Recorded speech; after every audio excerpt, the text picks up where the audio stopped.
நண்பர்கள் அனைவருக்கும் வணக்கம். இப்போ நான் சொல்ல போகிற விஷயம் வந்து பிற்போக்குத்தனமாகவும் கோமாளித்தனமாகவும் தற்குறித்தனமாகவும் இருக்கும். அதை வந்து நான் சொல்லும்போது அப்படி இருக்கும். நீங்களும் அந்த வாழ்க்கையில் அந்த இடத்துல இருக்கும்போது உங்களுக்கு புரியும். நான் சொல்ல வேண்டிய விஷயத்த நான் உங்கள்கிட்ட நேரடியாக சொல்லிடுறேன். அது உங்கள் விருப்பம், ஏற்றுக்கிறதும் ஏற்றுக்காமல் போகிறதும். என்ன கேட்டிங்கன்னா, முதலாவது நீங்கள் வந்து கல்யாணம் பண்ணும்போது இந்த சொந்தத்தில் பொண்ணு எடுத்திங்கன்னா உங்கள் வாழ்க்கையே நல்லது. அதாவது உங்கள் அத்தை மகளோ உங்கள் மாமா மகளோ இந்த மாதிரி கல்யாணம் பண்ணணும். அதே மாதிரி பெண்ணாக இருந்தாலும் உங்கள் சொந்தத்தில் உள்ள மாப்பிள்ளையை பார்த்து கல்யாணம் பண்ணுங்கள். என்னை கேட்டால் அதான் நல்லதுன்ற சேப்பு. இப்போ உள்ள காலத்தில் எங்கேயோ இருக்கிறவன்கிட்ட போய் நீங்கள் கல்யாணம் பண்ணி கொடுத்தீங்கன்னா அவன் இழுத்து இழுப்புக்கெல்லாம் உங்கள் குடும்பமே ஆடணும். அப்படி தான் இப்போ உள்ள பசங்கள்லாம் இருக்கானுங்க. டிவி செய்தியெல்லாம் நீங்கள் பார்க்குறதா இல்லையா? செல்ஃபோனில் எவ்வளோ பிரச்சனை வருது, என்னென்னலாம் பார்க்குறீங்க. இப்போ உள்ள பெண்களோ ஆண்களோ பார்க்குறீங்களா இல்லையா? குடும்பத்தில் டிவியை போட்டாலே விவகாரத்து, கணவன் மனைவியை கொன்னால், மனைவி கணவனை கொன்னால், இந்த மாதிரிலாம் பிரச்சனை வருது. இதெல்லாம் தவிர்க்கணும்னா ஒரே ஒரு இதுதான். நம்ம முன்னோர்கள் வந்து முட்டாள்கள் கிடையாது. அவங்க சொல்லி வச்ச மாதிரி நான் சொன்னால் நம்ம சொந்தத்துக்குள்ளே பொண்ணு கொடுத்து பொண்ணு எடுங்க. நான் இது உதாரணத்துக்கு ஒன்று சொல்கிறேன். நீங்கள் அந்நியத்தில் நீங்கள் பொண்ணு எடுத்துட்டீங்கன்னு வச்சுங்களேன், என்ன சொல்லுவாங்க, நம்மளை வந்து ஒரு இந்த காலத்தில் பொண்ணு கொடுக்குற பெரிய விஷயம். நம்ம வந்து என்ன பொண்ணுங்க என்ன சொன்னாலுமே அவங்க பொண்ணு கொடுங்க என்ன சொன்னாலும்னா சரி சரி சரின்னு சொல்லி நம்ம வந்து கல்யாணம் பண்ணுவோம். கல்யாணம் பண்ண பிறகு என்ன பண்ணுவாங்கன்னா அவங்கள நம்மளை வந்து ஒரு கீழ்த்தரமாக தான் பார்ப்பாங்க அந்த பொண்ணு வீட்டுக்காரங்க. அவங்க பொண்ணுக்கு நகை போட்டு அனுப்புவாங்க. அந்த நகையை நான் பத்திரமா வச்சுருக்கோமா இல்லையான்னு செக் பண்ணுவாங்க. இது அதே மாதிரி அவங்க வீட்டில் வந்து ஆளுக்கு வந்தாங்கன்னா நம்ம மனைவி உடனே அவங்களுக்கு பணியோட செய்கிறதெல்லாம் பார்த்திங்கன்னா ராஜ போகமாக இருக்கும். இதுவே நம்ம வீட்டில் இருந்து யாராச்சும் சொந்தக்காரங்க வந்தாங்கன்னா பிச்சைக்காரங்களையும் கேவலமாக தான் நடத்துவாங்க. நிறைய பேர் தெரியும். சில பேர் வந்து சில பெண்கள் அப்படி கிடையாது. எல்லா பெண்களும் நான் வந்து சொல்லலை. நிறைய பேர் நல்ல பெண்கள் இருக்காங்க. பிச்சைக்காரத்தனம் நடத்துவாங்க. ஆனால் நம்ம வந்து அவங்க வீட்டிலேருந்து வர யார் வந்தாலுமே வந்து வணங்கி வாழ்த்துவோம், காலில் கூட விழுவோம். ஆனால் அவங்க செய்ய மாட்டாங்க. அந்த அந்நியத்தில் பொண்ணு எடுத்த வீட்டுக்கு சொல்கிறேன். இதுவே நீங்கள் வந்து உங்களோட அப்பா கூட பிறந்த அக்கா அம்மாவில் தங்கச்சி இருப்பாங்கள உங்கள் அத்தை பொண்ணுங்கள் அவங்கள நீங்கள் கல்யாணம் பண்ணிங்கன்னா பெண்களோட லாஜிக்கே என்ன பார்த்தீங்கன்னா, அந்த அவங்களோட சைக்காலஜி என்னென்னா, அவங்க அப்பா அம்மா அவங்க அண்ணன் தம்பி இப்படி தான் அவங்களோட மைண்டே இருக்கும். அவங்க சுற்றி தான் அவங்களுக்கு இருக்கும்.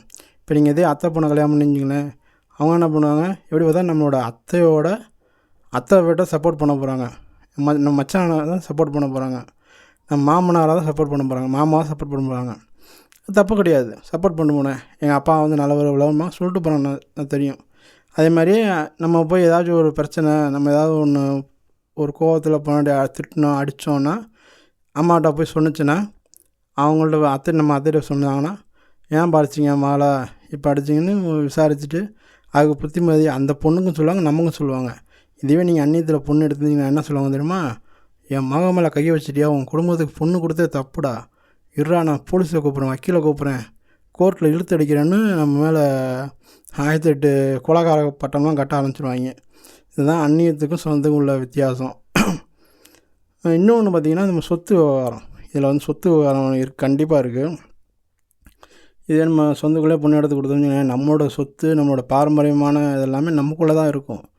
இதே நீங்கள் அந்நியத்தில் வந்து பொண்ணு கொடுத்துச்சிங்களேன், பொண்ணு கொடுக்குறதுலாம் அந்த மாப்பிள்ளை வந்து ஒரு வெளியூரில் காஞ்சிங்களேன், அதாவது நம்ம சென்னை மதுரை கோயம்புத்தூர் இந்த மாதிரி வெளியூரில் இருக்க நம்ம ஒரு கிராமத்தில் கொஞ்சங்களேன் பாரம்பரியமாக அந்த இடத்த பாதுகாத்துட்ருக்கோம். ஒரு 4-5 தலைமுறை அந்த இடத்த பாதுகாத்துட்ருக்கோம். ஒரேல வச்சுக்கிட்டு இருக்கோம்னா அதை வந்து நம்ம கல்யாணம் பண்ணி கொடுத்தோன்னா பொண்ணுக்கும் சரிசமமான பங்கு இருக்குதுன்னு இப்போ உள்ள அரசியல்வாதிகள் எல்லாமே இந்த இட புரோக்கர் எல்லாமே பண்ணி வச்சுருக்கானுங்க. அப்போ தான் குடும்பத்துக்கு எடுத்து நாசமாக்க முடியும்.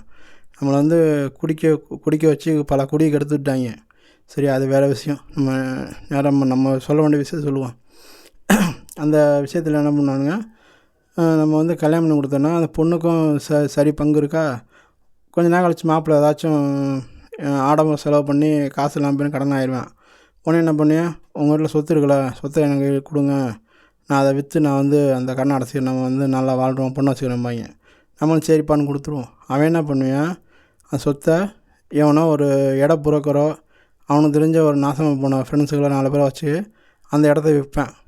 அந்த இடத்த விற்கிறவன் என்ன பண்ணுவான், அவன் அங்கே இருக்கிற நடைமுறை, அங்கே உள்ள கலாச்சாரம், அங்கே உள்ள பண்பாடு, அங்கே உள்ள கட்டுக்கோப்பு எதுவுமே தெரியாது. அந்த ஊர் நடவடிக்கை எதுவுமே தெரியாது அந்த வாங்குறவனுக்கு. அதை வாங்கி அவன் என்ன பண்ணுவான், தற்கொலைத்தனமாக அந்த இடத்த யூஸ் பண்ணுவான். அப்போ வந்து அங்கே உள்ள ஆட்கள் வந்து சொல்லுவாங்க, தம்பி இது மாதிரி பண்ணக்கூடாது பண்ணணும். உடனே அது போலீஸு கேஸு கோர்ட்டுன்னு போகும். அந்த ஊருக்கு பெரிய தலைவலி வருதா, வந்தால் நிம்மதி போயிடும். இப்படியே தான் இப்போ பல ஊர்கள் பல கிராமம்லாம் அழிஞ்சு போகிறதே காரணம். வெளியே இருந்து உள்ளே வந்தால் தான் பிரச்சனையே வருது. அவன் அங்கங்கே உள்ளவன் அங்கங்கே இருந்தால் ஒன்றும் பிரச்சனை கிடையாது. இப்போ நம்ம கிராமத்தில் வந்து நம்ம வந்து சிட்டிக்குள்ளே வந்தால் என்ன பண்ணுவோம், நம்ம அங்கே இருக்கிற சம்பாதிக்காமல் சாப்பிட்டோமா, மிச்ச காசை பிடிச்சோமா, ஊரில் இருக்க அம்மா அப்பாவுக்கு மணி ஆர்டர் அனுப்பணுமா, இல்லை வீட்டில் வந்து கொடுத்துட்டு போகணுமா, இல்லை ஃபோன் மூலியமாக அனுப்பணுமா அப்படின்னு நம்ம வந்து போயிடுவோம். ஆனால் சிட்டிலேருந்து கிராமத்துக்கு வரணும், அதை நீங்கள் அந்த ஊரை கெடுத்து குட்டிச்சோரை ஆக்கிடுவானுங்க. இதுதான் உண்மை.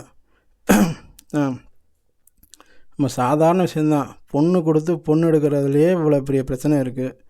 நான் யோசனை பண்ணி பாருங்கள் மக்களே. நான் வந்து சொல்கிறது வந்து தற்கொலைத்தனமாக கோமாளித்தனமாக தான் இருக்கும். ஆனால் இதுதான் உண்மை, இதுதான் உண்மை.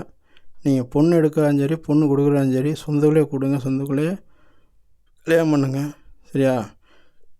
அதை விட்டுட்டு நான் வந்து பிற்போக்குத்தனத்தை நான் வந்து ஆதரிக்க மாட்டேன், நான் ஒரு முற்போக்குவாதி, புடுங்கி புண்ணாக்கு மயிறு மட்டை அப்படின்னு சொல்லிட்டு போனேன்னு நீங்கள் கடைசியில் வாழ்க்கையில் நாசமாக போய் நீங்கள் மட்டும் இல்லை, உங்களை நம்பி வந்த பொண்ணும் சரி, உங்கள் குடும்பமும் சரி, எல்லாம் நடுத்தல் நிற்க தான் போகுது, சரியா? ஏதோ ஒவ்வொரு குடும்பம் நல்லா இருக்குன்னு அதை பார்த்துக்கிட்டு நீங்கள் சொல்லாதீங்க. 100ல் 1 தான் அந்த மாதிரி போய் நல்ல யோசனை பண்ணி வாழ்கிற குடும்பம் இருக்குது. ஆனால் சில 99% பேர் நாசமாக தான் போகும், சரியா? நீங்கள் இந்த முற்போக்குத்தனமாக, அதாவது நான் பெரிய பகுத்தறிவாதின்னு சொல்லி பேசுகிறவனா ஒரு புண்ணாக்கும் ஆக மாட்டான். பிற்போக்குத்தனமாக பேசாமல் இருந்தீங்க, அவன் தான் உங்கள் வாழ்க்கையில் சரியான இடத்துல இருக்கான், சரியான இடத்துல முடிவு பண்ணுவான், சரியா? மக்களே அதை புரிஞ்சுக்குங்க.